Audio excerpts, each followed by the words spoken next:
Time once again for another edition of Shelton City Council Looking Ahead with City Manager Mark Ziegler. And Mark, I'm looking at your agenda for Tuesday night, and it is full, extremely busy. But there are some things that just pop up onto the top of the list, and you're talking about sewer and water rates. And that is the biggest impact of everything you're going to do. That's the biggest impact on your residents. So let's talk about, well, where are you going with these rates, I guess? Yeah. Up front, it's the biggest impact, I guess, the most immediate. We're certainly conducting a lot of business Tuesday as we want to in open public meeting. Part of that is setting our rates for our utilities. We established stormwater rates last year.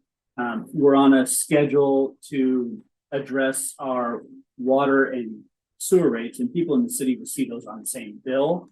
And sometimes they get kind of mixed together. You know, my water bill is this much money, but there's actually many things in that bill. So water and sewer are on the same bill that utility customers in the city of Shelton receive. We have to review these fees regularly, and we're on about a 3-year schedule right now. So we actually go out and get an outside consultant.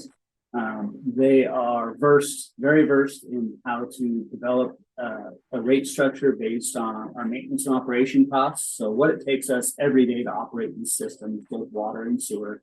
I guess I should go back a little bit. Water and sewer are separate utilities. By law, they have to be separate and they have to be funded solely from the rates from those utilities. So water rates, the water bill supports the water utility, sewer rates, sewer bill supports sewer utility. So any revenue that comes in from those separately support those two functions solely.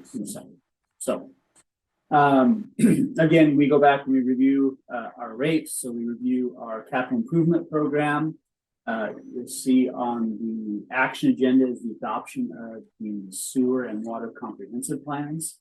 So these are 10-year plans that we look in the future on what kind of infrastructure needs to be in place to serve our community now and in the future.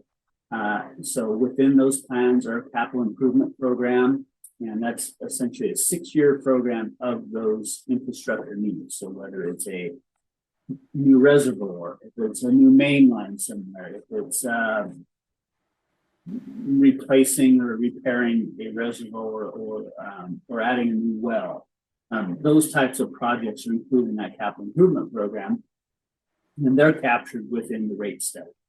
So we build our M&O, maintenance and operations, our day-to-day, what we need to get done every day, how many employees we need, the materials we need on the shelf, you know, the pipe and the valves and the meters, everything else. The testing that takes place on a daily basis, and then the CIP, and then any debt service that we have on business that has to be paid through those rates. So we bring all those together, we project those out over. Well, we're looking at about 6 years right now in this rate study, and providing a recommendation to the council how to keep those funds solvent. And that solvency also has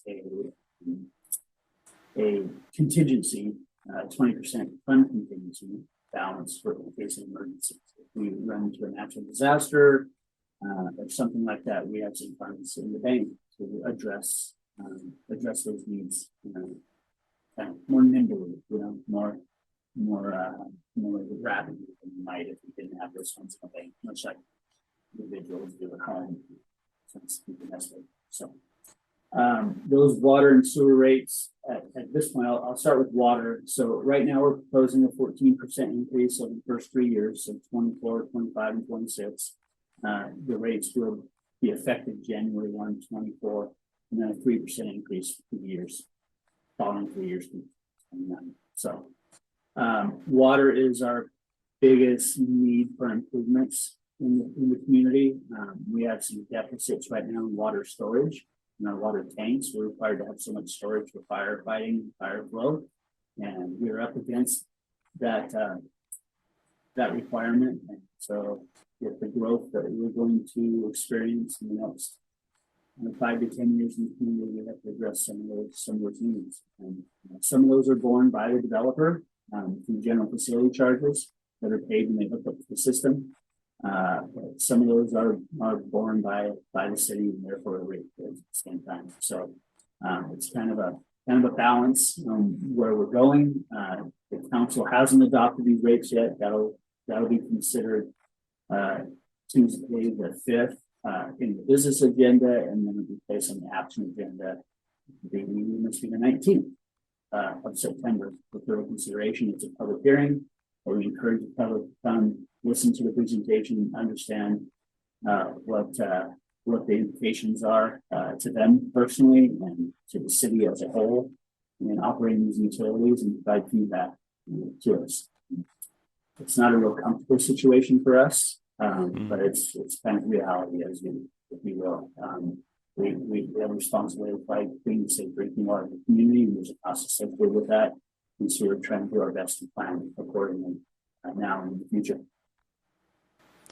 So when you say 14%, have you figured out what that is dollar-wise? I know it's kind of hard depending on usage.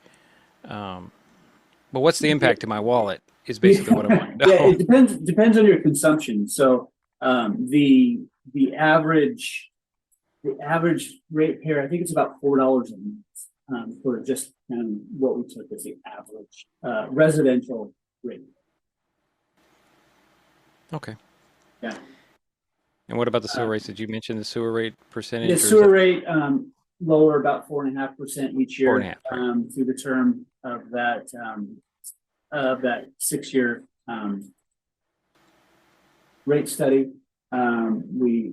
There's more debt service on the water system or on the sewer system, and we had a pretty significant upgrade to the city's main treatment plant out on Fairmont Street a number of years ago. So that certainly helped. But again, our sewer rates comparably are fairly high to other communities at this point because of that debt service that's already there that we've already committed to paying. So that's the top item on the agenda, and you want to hear from the public, and they can do so by attending in person in the courtroom at the Shelton Civic Center, or get on the Zoom and comment that way, or you can sit back and watch on the city's YouTube channel. Yeah, that's right. I'm sorry, Dedrick, I just lost your audio. So, No. but there you go. Again, yeah, right. So, but you're talking about comments and public comment. Yes, we can do that in multiple avenues: in person at the Civic Center, online. We can take written comment as well. It can be provided to me, the city clerk, as well. Happy to receive those comments or any general public comment that you might have. We have an opportunity within the meeting, or just general public comment as well. All right, that's Tuesday night. Thanks, Mark. Yeah, thank you.